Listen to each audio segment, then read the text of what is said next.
सामने बोलते नहीं थे वो आज हमारी आपकी बहन बेटियों पर भी टिप्पणी करने लगे हैं।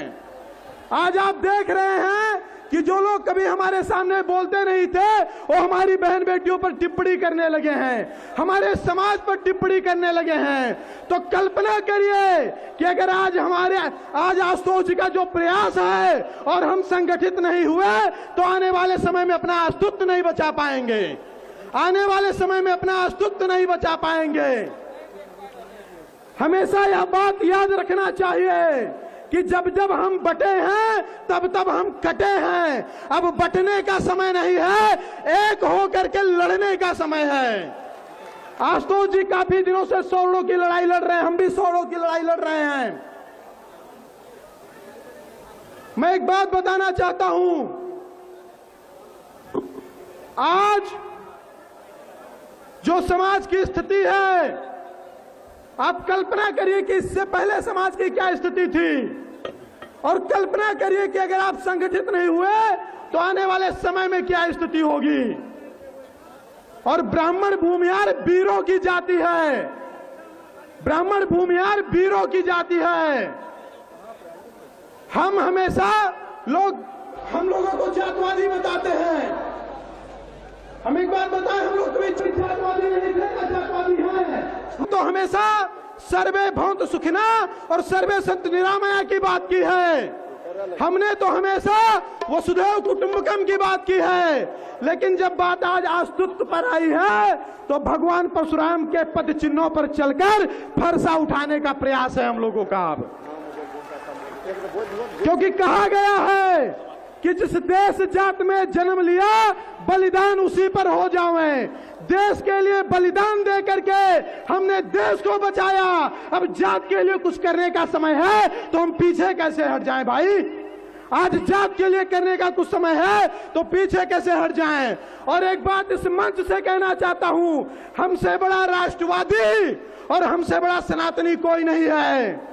हमसे बड़ा राष्ट्रवादी, हमसे बड़ा सनातनी कोई नहीं है। अगर 700 साल मुगलों का शासन, 250 साल अंग्रेजों का शासन, शकहूड़ यवनों के शासन के बाद भी आप द्वितीया तृतीया अष्टमी षष्टमी मनाते हैं, भगवा पहनते हैं, तिलक लगाते हैं, तो ये हमारी वजह से, तो ये हमारी वजह से। आज जात की बड़ी बात हो रही है, लोग अपनी जात गिनवा रहे हैं। आज जात की बड़ी बात हो रही है, लोग अपनी जात गिनवा रहे हैं।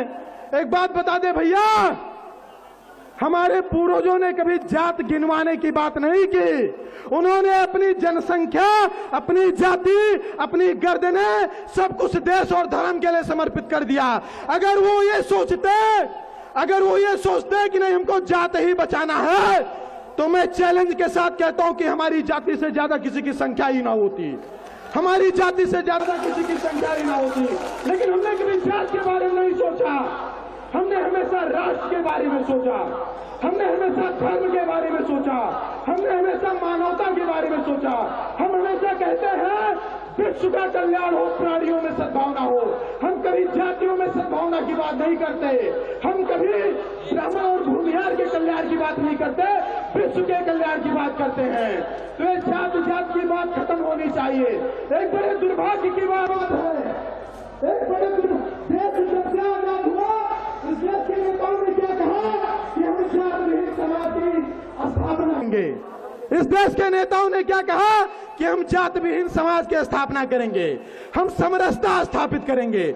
लेकिन ये दुखद है, दुर्भाग्यपूर्ण है कि आजादी के 75 साल बाद जातिगत जनगणना करवा करके लोगों के अंदर जातीय भावना पैदा की जा रही है, लोगों के अंदर जातीय भावना पैदा की जा रही है।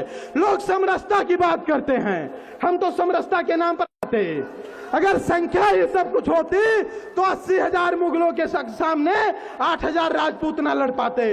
तो संख्या मायने नहीं रखता, हमारा साहस, हमारा हौसला मायने रखता है। और मैं एक बात और बताऊं, मैं आया हूं, कल ही यहाँ होटल में रुका हूं, बहुत सारी बातें सामने आ रही हैं। कुछ लोग कह रहे हैं कार्यक्रम राजनीति के लिए किया जा रहा है, कुछ लोग कह रहे हैं कि अपना अपना लाभ होगा। मैं कहता हूं आप भी अपने लाभ के लिए इतनी संख्या एकत्रित कर दो, हम आपके साथ खड़े रहेंगे। आप भी अपने लाभ के लिए, अपनी राजनीति के लिए इतनी संख्या एकत्रित कर दो, हम अपने साथ खड़े रहेंगे। एक बात मैं डंके के चोट पर और खुले मंच पर कहना चाहता हूं, अगर कल आवश्यकता पड़े और एमपी एमएलए का चुनाव लड़ना पड़े आशुतोष जी को, तो मैं कहूंगा कि आप लड़ो और आपका भाई आपके साथ पीछे मजबूती से खड़ा फाड़ कर फेंक देता है। तो हमारे भी समाज का कोई एक व्यक्ति ऐसा होना चाहिए कि सदन में हमारे खिलाफ कोई भी वोटिंग हो, कोई भी बिल पारित किया जाए तो उस बिल को वो फाड़ सके। मेरी बातों से आप लोग सहमत है कि नहीं सहमत हैं? मेरी बातों से आप लोग सहमत है कि नहीं सहमत हैं? भारत माता की।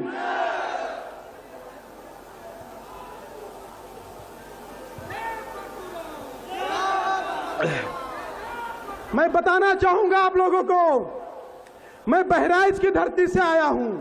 बहराइच बेगूसराय से 600 किलोमीटर दूर है। मैं कोई संख्या लेकर नहीं आया हूं, ना ही कोई धन लेकर के आया हूं जो मैंने आशुतोष जी को आर्थिक सहयोग किया है। मैं 600 किलोमीटर सिर्फ इसलिए चल करके आया हूं कि जहां हमारे समाज के लाखों लोग एकत्रित होंगे, वहां समाज की एकता में हमारी भी उपस्थिति हो, हमारी भी उपस्थिति हो। और सिर्फ ये भावना हमारे समाज के अंदर आ जाएगी ना, किसी की हिम्मत नहीं है कि वो हमारे समाज से लड़ सके। एक बात मैं यहां पर बताना चाहूंगा, यहां पर लाखों की संख्या में परशुराम वंशी बैठे हुए हैं। एक बात मैं बताना चाहता हूं, आपके सामने सिर्फ अब 2 विकल्प बचे हैं। आज आपके सामने सिर्फ 2 विकल्प बचे हैं, या तो आप लड़ेंगे या तो आप मरेंगे, या तो आप लड़ेंगे या तो आप मरेंगे।